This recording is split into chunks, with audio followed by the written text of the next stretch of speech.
Kritik sastra secara sederhana dapat kita pahami sebagai sebuah kritik terhadap suatu karya sastra. Namun, tahukah kalian mengenai fungsi, sejarah, dan juga pendekatan analisis kritik sastra? Ya, kali ini kita akan belajar bersama-sama mengenai beberapa hal tersebut, dan mari kita simak video penjelasannya.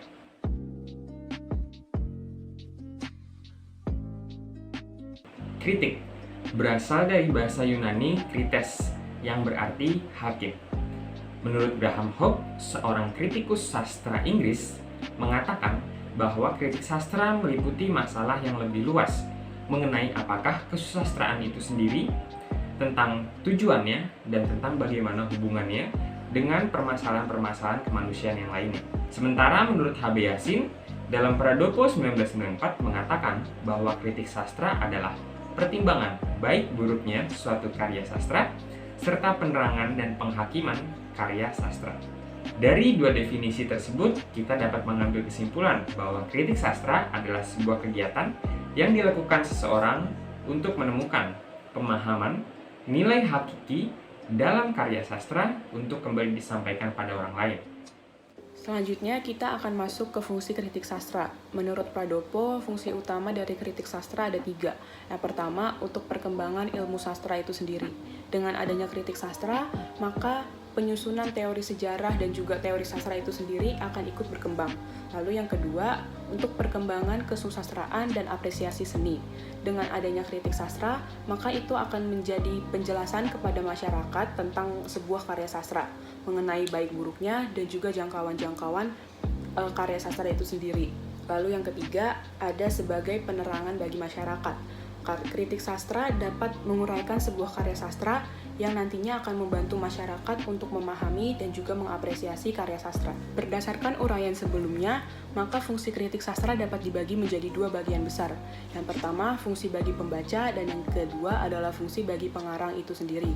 Yang pertama, fungsi bagi pembaca. Kritik sastra bagi pembaca berfungsi sebagai yang pertama, membantu pembaca untuk memahami suatu karya sastra. Yang kedua, menunjukkan nilai keindahan yang terdapat dalam sebuah karya sastra. Yang ketiga, menunjukkan parameter ataupun ukuran dalam menilai suatu karya sastra. Dan yang keempat, menunjukkan nilai-nilai moral yang dapat dipetik dari sebuah karya sastra. Lalu fungsi bagi pengarang adalah yang pertama, untuk mengetahui kekurangan atau kelemahan karyanya. Yang kedua, mengetahui kelebihan karyanya, dan yang ketiga, mengetahui masalah-masalah yang mungkin akan dijadikan tema tulisan selanjutnya. Kritik sastra pertama kali dilakukan pada tahun 500 sebelum Masehi oleh 2 orang Yunani, yaitu Xenophanes dan juga Heraklitus. Mereka mengkritik seorang pujangga bernama Homerus yang menjelek-jelekan para dewa-dewi di dalam karyanya. Lalu pada tahun 450 sebelum Masehi, Aristophanes juga secara terang-terangan mengkritik Euripides yang lebih mementingkan nilai seni daripada nilai sosial. Dari kejadian tersebut, Plato merumuskan 3 hal penting yang harus terdapat dalam sebuah karya sastra. Yang pertama adalah memberikan ajaran moral, yang kedua memberikan kenikmatan, dan yang ketiga memberikan ketepatan dalam wujud pengungkapannya. Selanjutnya, kritik sastra di era Renaissance. Humanisme dan juga sekularisme menjadi 2 prinsip baru yang ditemukan pada zaman Renaissance. Zaman Renaissance ini berhasil membuat orang-orang untuk berani melawan dogma-dogma agama yang diajarkan di kitab suci dalam kehidupan sehari-hari mereka. Kedua prinsip tersebut juga berdampak pada karya sastra yang dihasilkan di era Renaissance. Karya-karya sastra yang dihasilkan di era Renaissance kebanyakan memiliki tema yang bersifat sekuler. Selain itu, ada beberapa karakteristik dari karya sastra yang dihasilkan dari era Renaissance. Yang pertama, menceritakan kisah-kisah tentang individualitas. Dan yang kedua, menceritakan kisah-kisah tentang kematian. Dan yang ketiga, menceritakan kisah-kisah tentang moralitas. Kritik sastra di Inggris.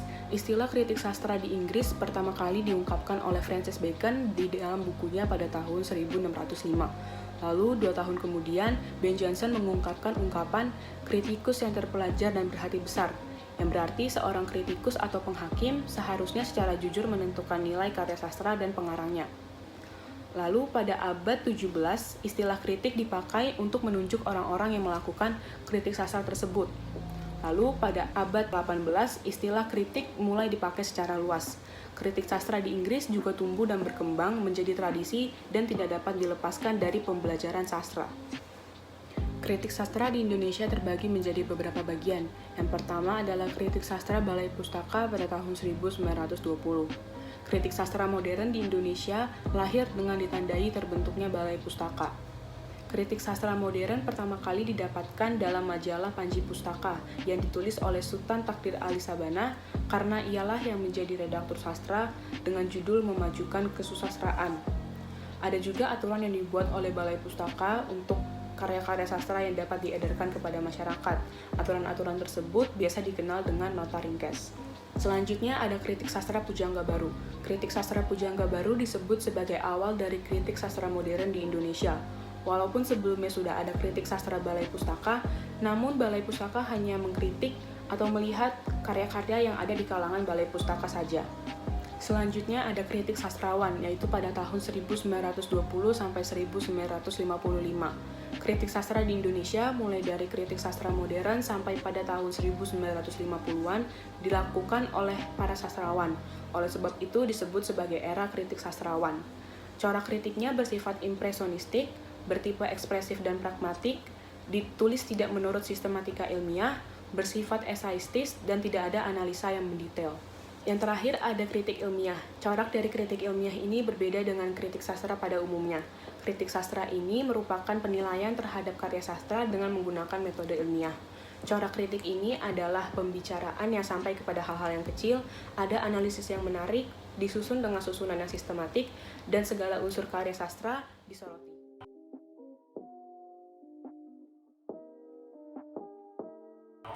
Nah, teman-teman, selanjutnya itu ada landasan teori dan juga pendekatan kritik sastra. Nah, landasan teori itu adalah dasar yang kuat untuk melakukan dan juga mendukung sebuah penelitian. Jika dikaitkan dengan kritik sastra, maka landasan teori itu adalah sebuah konsep dengan teori yang tersusun rapi, serta adanya sebuah unsur yang dikritik. Nah, berikut ini ada beberapa manfaat dari landasan teori. Yang pertama adalah teori sastra dipakai untuk mempermudah menelaah sebuah karya sastra sehingga dapat dipertanggungjawabkan dengan ilmiah. Yang kedua adalah tujuannya untuk memperlihatkan hubungan antara fakta yang terlihat terpisah sehingga kita bisa lihat kaitannya satu dengan yang lain. Nah, yang ketiga itu tujuannya untuk menjadi penjelas yang sistematik. Nah, yang keempat itu tujuannya adalah untuk mengubah kritik yang tadinya bersifat personal menjadi subjektif. Menurut Abrams, ada 4 komponen utama dalam mempelajari karya sastra. Nah, yang pertama itu adalah universe atau realita kehidupan, di mana merupakan cerminan kehidupan di masyarakat. Nah, yang kedua itu adalah work atau karya sastra itu sendiri yang dilahirkan memiliki struktur pembangun. Dan juga yang ketiga ada artis atau pengarang. Nah, di sini pengarang menghasilkan sebuah karya sastra dari sebuah ide, pikiran, perasaan, pandangan, dan juga lainnya. Nah, yang keempat adalah audiens atau penikmat karya sastra itu sendiri. Dilanjut dengan pendekatan kritik sastra. Seorang pengamat akan terlebih dahulu menggunakan pendekatan sastra untuk memperhatikan karya yang dikaji. Pendekatan sastra ini adalah sebagai awal sebelum kita menggunakan metode, teori, dan kajian lainnya. Nah, Abrams itu memperkenalkan 4 metode pendekatan kritik sastra, yaitu yang pertama adalah pendekatan ekspresif yang lebih menekankan pada peran dari si penulis. Yang kedua adalah pendekatan mimetik yang lebih memfokuskan pada representasi atau cerminan akan semesta. Yang ketiga adalah pragmatik, yaitu pendekatan yang lebih menekankan pada peran pembacanya. Dan yang keempat itu adalah pendekatan objektif yang lebih memfokuskan pada karya tersebut.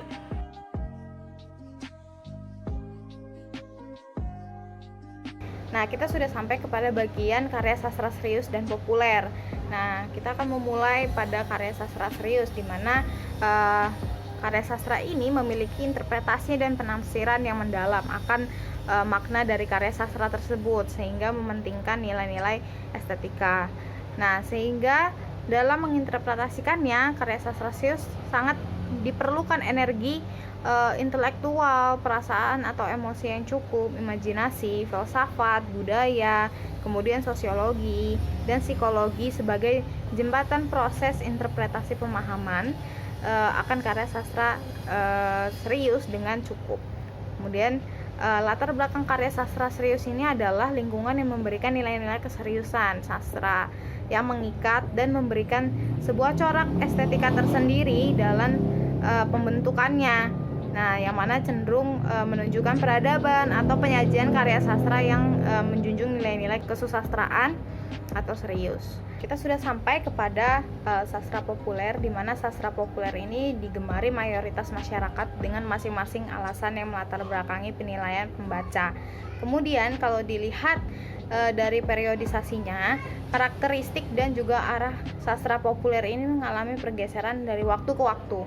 Nah, bisa dilihat menurut Manuru 2003 ini karakteristik sastra populernya ada 4. Yang pertama adalah tidak terlalu serius, di mana karya dan bahasa sehari-hari, kemudian spontan, main-main, humor, parodi, dan mudah dipahami pembaca. Contohnya seperti Teen Lit. Kemudian yang kedua adalah situasional, di mana karya sastra ini bersifat sementara, artinya cepat ketinggalan zaman atau tenggelam oleh pembaca, apalagi dengan munculnya karya baru yang lebih menarik. Kemudian kontemporer, di mana perpaduan berbagai unsur gaya kepenulisan dari sebuah karya sastra. Nah, ini perpaduan antara unsur klasik dan juga modern. Kemudian komersial, di mana artinya sastra populer ini dibuat untuk mendapatkan keuntungan dari penjualan saja, yaitu dengan mengejar selera pembaca.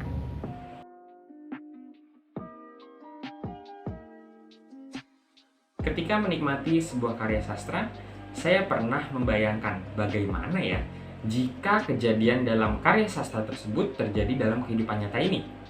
Atau saya juga pernah membayangkan bagaimana rasanya menjadi tokoh dalam karya tersebut.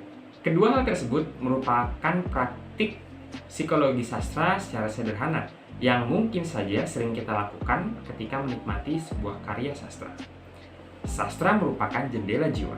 Karya sastra yang kita nikmati menampilkan berbagai watak dan perilaku atau konflik yang ada dalam kehidupan nyata. Kita kerap kali mempraktikkan secara sederhana atau tidak sadar psikologi sastra ini.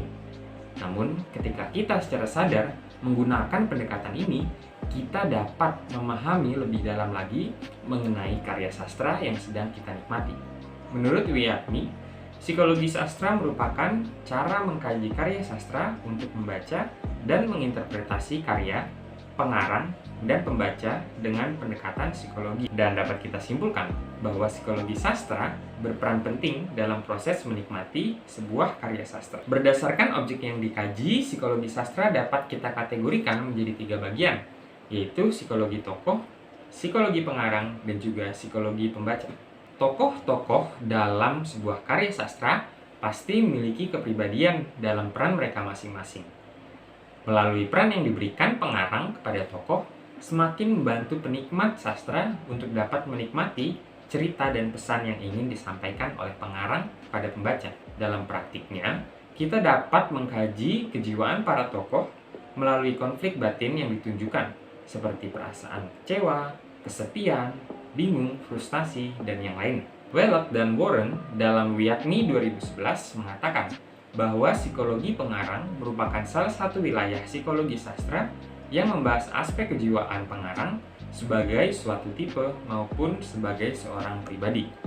Yang dimaksud dengan psikologi pembaca adalah ketika seorang pembaca benar-benar menikmati dan membaca dengan serius karya sastra yang sedang dibacanya. Kemungkinan besar pembaca tersebut akan mengalami kondisi kejiwaan yang merupakan dampak dari karya sastra yang sedang dibacanya. Dan itulah yang dimaksud dengan psikologi pembaca. Sosiologi sastra merupakan pendekatan sastra yang membahas tentang hubungan sastra dengan kehidupan masyarakat yang sesungguhnya. Melalui sosiologi sastra, kita dapat melihat kesesuaian kehidupan masyarakat yang ada dalam karya sastra dengan kehidupan sosial yang sebenarnya. Meskipun kita tahu bahwa karya sastra merupakan karya fiksi atau imajinatif, namun dapat dipastikan bahwa keadaan sosial dalam dunia nyata ini mempengaruhi sebuah karya sastra tersebut ditulis dan diciptakan. Sama seperti psikologi sastra, sosiologi sastra dapat kita kaji melalui 3 aspek atau 3 sudut pandang, yaitu sosiologi penulis atau pengarang, kemudian sosiologi karya sastra, dan yang ketiga sosiologi pembaca. Menurut Sutejo dan Kasnadi, sosiologi pengarang dapat dimaknai sebagai salah satu kajian sosiologi sastra yang memfokuskan perhatian pada pengarang sebagai pencipta karya sastra. Meskipun jarang diminati oleh para pemerhati sastra, namun kita dapat mengamati bahwa sesungguhnya ketika kita mengetahui apa sih sebenarnya yang menjadi latar belakang dari penulis atau pengarang membuat karya sastra, maka itu akan semakin memperlengkapi kita dan semakin memperkaya kita untuk memahami bagaimana pesan yang ingin disampaikan melalui sebuah karya sastra tersebut. Sosiologi pengarang ini dapat kita lihat melalui beberapa aspek. Yang pertama ada status sosial pengarang, ideologi sosial pengarang, latar belakang sosial budaya pengarang, posisi sosial pengarang dalam masyarakat, masyarakat pembaca yang dituju, mata pencaharian pengarang, dan juga profesionalisme dalam pengarangan. Hal tersebut merupakan beberapa aspek yang berpengaruh dalam sosiologi yang kita kaji melalui sudut pandang pengarang. Selanjutnya, sosiologi karya sastra adalah kajian sosiologi sastra yang mengkaji karya sastra dalam hubungannya dengan masalah-masalah sosial yang ada dalam masyarakat. Masalah yang berkaitan dengan masalah sosial adalah isi karya sastra, tujuan karya sastra, dan hal-hal yang tersirat dalam karya sastra dan berkaitan dengan masalah sosial dalam kehidupan nyata ini. Maka cukup menarik jika kita melihat atau mengkaji sebuah karya sastra dengan pendekatan sosiologi ini, karena tentu saja akan cukup banyak permasalahan-permasalahan sosial yang kita temui dalam sebuah karya sastra. Sosiologi pembaca. Hal yang menjadi kajiannya adalah permasalahan pembaca, dampak sosial karya sastra yang berdampak terhadap pembaca, kemudian sejauh mana karya sastra tersebut diletakkan yang bergantung dari latar sosial pembaca, dan juga perubahan dan perkembangan sosial atau masyarakat di sekitar pembaca karya sastra. Maka dapat kita simpulkan bahwa psikologi sastra adalah kajian sastra yang menggunakan pendekatan psikologi, dan juga sosiologi sastra adalah kajian sastra yang menggunakan pendekatan atau teori-teori sosiologi.